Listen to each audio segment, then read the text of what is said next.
करते हैं।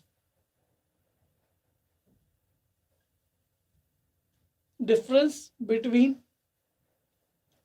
Stock and supply.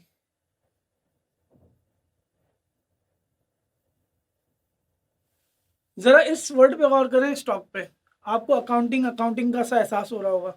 आपने पढ़ा था stock, merchandise inventory, stock, purchases.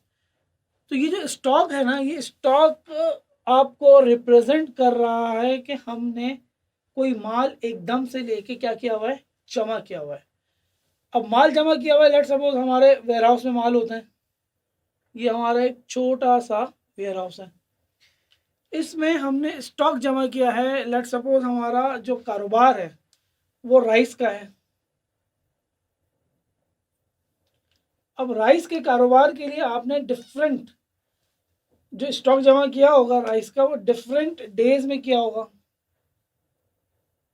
एक साथ तो नहीं किया होगा। और वो यूजुअली जब ग्रेजुअली जमा होता रहता है तो डिफरेंट डेज में उनके डिफरेंट रेट्स भी होते हैं। खैर बहरहाल, अब डिफरेंट डेज में डिफरेंट रेट्स पे जब इसको हमने स्टॉक को जमा किया तो पता चला इन द एंड जो हमारे पास माल आया है या जो अभी बचा हुआ है, वो लेट सपोज अभी तक हमारे पास 100 kgs ऑफ राइस जमा हुआ है। ठीक है जी, ये 100 kgs राइस हमारे पास जमा हुआ है। तो ये जो 100 kgs ऑफ राइस जमा हुआ है, इसको मैं कहता हूं ये मेरे पास क्या है, स्टॉक ऑफ राइस अवेलेबल है। अब जरा इस स्टॉक की डेफिनेशन पे गौर करें कि मैं स्टॉक कहता किसको हूं, what is actually stock.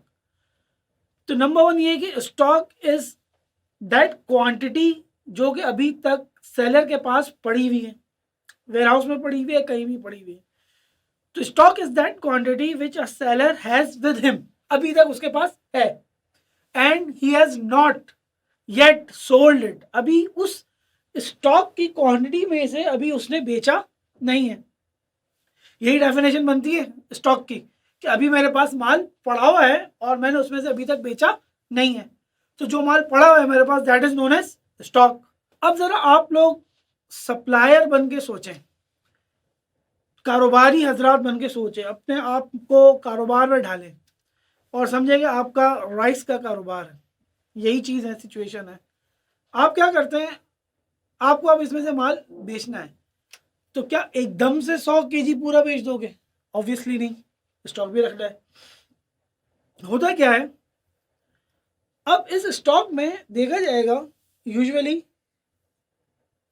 Market में आपके पास जिस क्वालिटी के राइस हैं या जो भी आपके पास प्रोडक्ट है, उसकी मार्केट में वैल्यू क्या चल रही है, प्राइस क्या चल रही है, मार्केट प्राइस।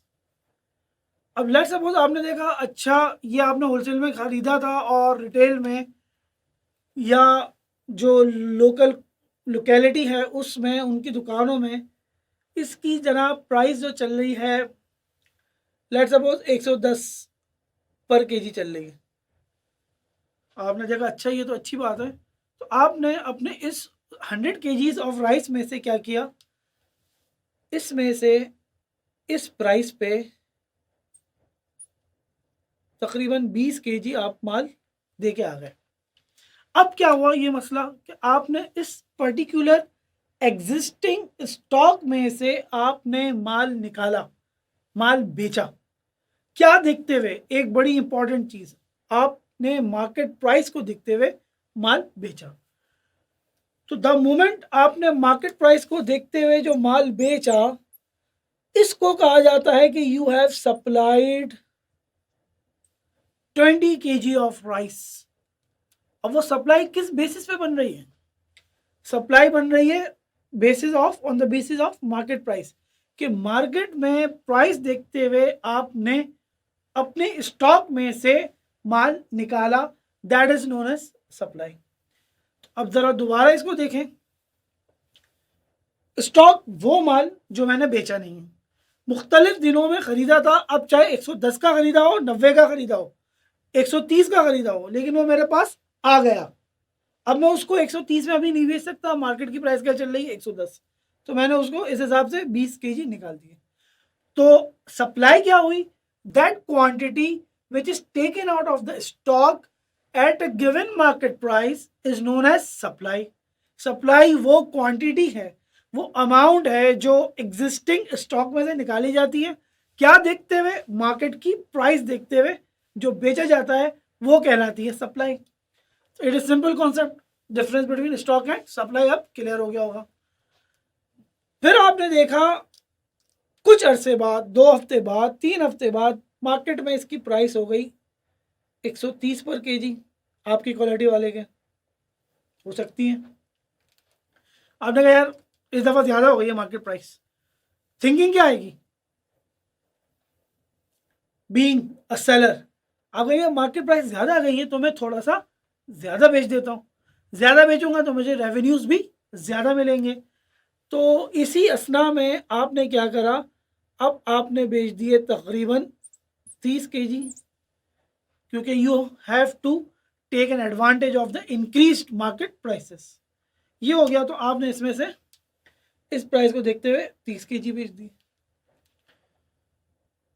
फिर कुछ अरसे बाद ये हुआ कि दूसरे वैरायटी, दूसरी क्वालिटी, अच्छी क्वालिटी के ज़रा ज़्यादा आ गए मार्केट में। तो आपकी एग्जिस्टिंग क्वालिटी वाली की थोड़ी सी प्राइसेस क्या हो गई? डाउन हो गई। डाउन इस तरह हुई कि ये पहुंच गई 90 पर केजी पे। अब आप क्या सोचेंगे? बिल्कुल नहीं बेचो। क्यों भाई? खर्चे भी तो चलाना है, कुछ ना कुछ तो कमाना है। तो अब आपकी थिंकिंग ही आएगी कि यार चलो 90 पर केजी हो गई है, एक काम करते हैं थोड़ा कम बेच देते हैं, थोड़ा रखते हैं अपने पास, कि जब बढ़ेगी तो हम बाद में दूसरा ज़्यादा निकाल के अपना थोड़ा सा ये जो नुकसान हो रहा है वो कवर अप कर लेंगे, लेकिन थोड़ा सा तो बेचना तो है। तो आपने कहा कि यार अच्छा 90 पर केजी हो गई है और बेचना भी है, ख़राब भी ना हो जाए। तो इसको देखते हुए आपने बेच दिए 15 केजी। तो इस तरह ये मार्केट की प्राइसेस को अप डाउन देखते हुए आपने अपनी सप्लाई को क्या कर दिया? एडजस्ट कर दिया। तो अब वही तक हमने जो पढ़ा वो ये पढ़ा कि स्टॉक जो है वो एग्जिस्टिंग क्वांटिटी है सप्लायर के पास, और वो अभी तक उसने बेची नहीं है।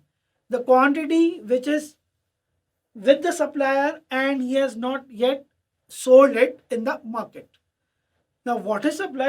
Supply is that quantity which is taken out of the existing stock, taken out of the existing stock with respect to the market price. Market price को देखते हुए जो आप माल बेच रहे हो that is known as supply. और supply is adjusted according to the market prices. यहाँ तक हमने पढ़ा।